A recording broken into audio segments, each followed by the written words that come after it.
bienvenidos y bienvenidas a una nueva cápsula educativa de la RAC. Desde la Secretaría de Prevención y Asistencia de las Adicciones proponemos diferentes instancias formativas y talleres a los centros que componen la Red Asistencial de las Adicciones de Córdoba. Hoy nos interesa hablar particularmente del taller de fortalecimiento familiar. Para esto nos acompaña la licenciada Valentina Mungía, quien es psicóloga y forma parte del equipo técnico de fortalecimiento familiar y de coordinación de la Red Asistencial de las Adicciones. Bienvenida, Valentina, un gusto estar hoy acá con vos. Gracias, Pablo. Valentina, contame un poquito de qué se trata este taller de fortalecimiento familiar. ¿A quién está dirigido puntualmente? Bueno, los talleres de fortalecimiento familiar, no solamente este primero, sino también el segundo y el tercer taller, están dirigidos a adultos responsables de crianza. Es decir, no solamente a madres o a padres, sino también nos estamos refiriendo a abuelos, tíos, docentes o cualquier otro adulto que se encuentre a cargo de algún niño, niña o adolescente. Qué importante, Vale, poder trabajar con las familias. Ahora, ¿qué herramientas proponen ustedes desde el equipo técnico para llevar a cabo este taller? Bien, en este primer taller trabajamos con 3 herramientas. Por un lado la ventana, en un segundo momento trabajamos con lo que es psicoeducación emocional y en un tercer momento con la validación. Para comenzar un poco con la primera herramienta con la cual nosotras trabajamos, que es la ventana, sí me parece importante resaltar 2 objetivos fundamentales que tiene. Por un lado, el autoconocimiento por parte de los adultos, es decir, poder o que empiecen a notar, a registrar con mayor intensidad cuáles son sus prácticas cotidianas referidas a la crianza de los niños, niñas y adolescentes, y en un segundo momento también realizar un autodiagnóstico por parte de las coordinadoras del taller con respecto a las problemáticas más relevantes de las familias de esa localidad en particular. Al mismo tiempo también esta ventana permite explorar diferentes aspectos o diversos aspectos relacionados a, por un lado, lo que son los valores personales, y con esto nos referimos a aquellas cosas que son importantes para las personas. Nos resulta muy importante destacar en este punto la diferencia entre los valores personales y los valores socialmente establecidos, porque los valores personales justamente dependen de cada persona, cuáles son y cuál es la jerarquía, ¿sí? También en la ventana exploramos los que son los obstáculos internos. Estos obstáculos internos los diferenciamos también de aquellos externos, como pueden ser el tiempo y el dinero, o entre otros, en la medida en que los obstáculos internos dependen de cada uno, están en nuestro interior o son eventos privados, como por ejemplo las emociones, los pensamientos, sensaciones internas, entre otros.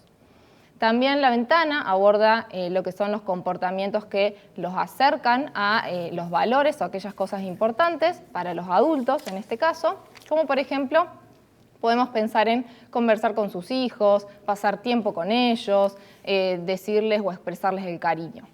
Al mismo tiempo también abordamos los comportamientos que los alejan de estos valores o que de alguna manera funcionan como comportamientos de evitación ante emociones desagradables. Podemos pensar, por ejemplo, en cuando se sienten culpables, los padres o los adultos comienzan a, de alguna manera, ceder en los límites o a no poner límites, por ejemplo. Qué importante, Vale, lo que señalás, y en este sentido vos has hablado bastante de los aspectos teóricos de esta herramienta. Ahora, ¿cómo se pone en la práctica? ¿Cómo se hace para dar un taller de estos? Bien, nosotros en un primer momento con la ventana la trabajamos grupalmente con los adultos, ahí en el espacio del taller. La idea es ir completándolo en un PowerPoint, en algún afiche, en algún pizarrón, con algún elemento con el cual dispongamos en ese momento. Y vamos realizando diferentes preguntas o disparadores para ir completando esta ventana justamente. Para completar el primer cuadrante, que tiene que ver con los valores, todo lo que está como debajo de nuestra piel, todo lo interno, les vamos a preguntar qué cosas son importantes para ellos en la crianza o qué tipo de adultos o madre o padres les gustaría ser.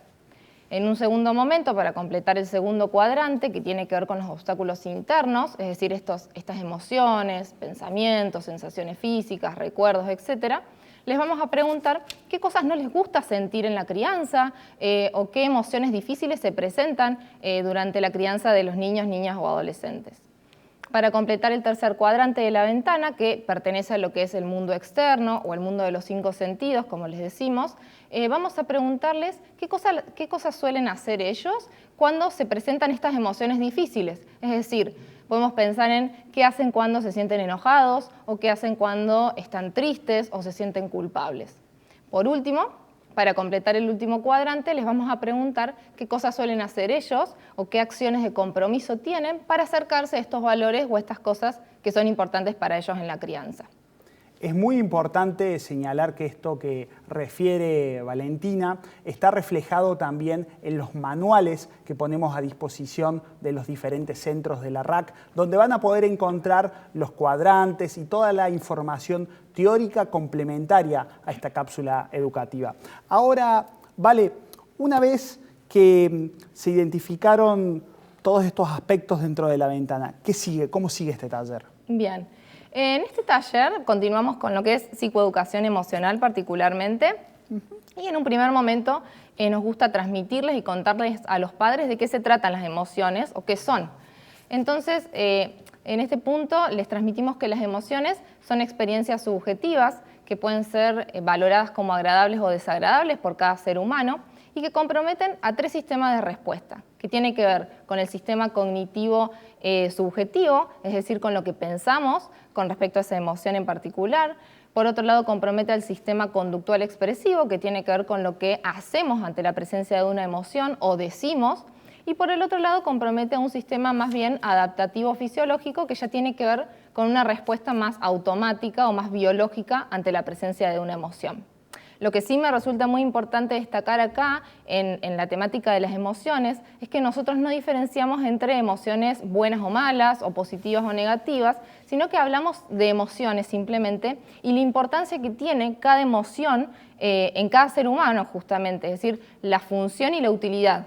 Entonces podemos destacar, por ejemplo, que la alegría tiene como funciones o utilidad alargar la vida o prolongar la vida. En el caso de la tristeza nos sirve para superar las pérdidas o realizar el duelo. En el caso del enojo nos sirve para defendernos de ataques. El miedo también, por su parte, nos sirve para evitar peligros propios o de personas queridas o de terceros. Y con respecto a la culpa y a la vergüenza, nos permite también mantener la conducta social. Súper importante lo que señalás, Vale, porque no es tan habitual poder trabajar las emociones de esta forma en que se propone desde el taller y habitualmente van cargadas de valoraciones, ¿no? Y la teoría evolutiva inclusive ha mostrado que cada una de estas emociones tiene sus funciones en particular y es lo que nos ha permitido sobrevivir como especie. Entonces es muy, muy importante la identificación de las emociones. Ahora bien, entiendo que existe un tercer momento del taller. ¿Nos contás un poquito de qué se trata? Sí, en este tercer momento, como dije en un comienzo, vamos a trabajar con la herramienta de la validación. Básicamente la validación es una herramienta que nos permite a los seres humanos en general poder entender, poder comprender que las experiencias emocionales de las otras personas son entendibles en función de su contexto, de su historia de vida también o de su historia de aprendizaje. A mí me gusta también definirlo como este acto de profunda aceptación por la experiencia emocional del otro, ¿sí? Entonces, la validación es muy importante en este punto para trabajarla con los adultos presentes en el espacio del taller, en la medida que les va a servir tener respuestas mucho más empáticas también con respecto a las emociones que presenten sus hijos o sus hijas. Vale, en forma muy breve, ¿de qué sirve validar a nuestros hijos, a nuestras hijas, a nuestros seres queridos? Bien, la validación tiene muchas funciones o nos sirve para muchas cosas, incluso a los adultos también. Les puede servir para mejorar las relaciones y los vínculos con sus hijos, porque de alguna manera disminuye la sensación de aislamiento, también genera vínculos de mayor confianza, permite de alguna forma que la otra persona se sienta comprendida y también empiece a expresar sus emociones y a aceptarlas. Al mismo tiempo también la validación, además de generar vínculos de confianza, permite disminuir la activación conductual. ¿Qué quiere decir esto? Básicamente que si una persona se encuentra con altos niveles emocionales en una situación determinada, es decir, está muy enojada, por ejemplo, probablemente si se sienta entendida, escuchada, esos niveles de la emoción comiencen a bajar más lentamente. En resumen, el día de hoy hemos visto 3 herramientas: el autoconocimiento, la ventana y la validación. Todos estos contenidos los pueden ampliar en los materiales educativos, como ya hemos dicho anteriormente. Muchas gracias, Vale, por acompañarnos el día de hoy. Muchas gracias, Pablo. Un placer compartir junto a todos ustedes y nos vemos en la próxima.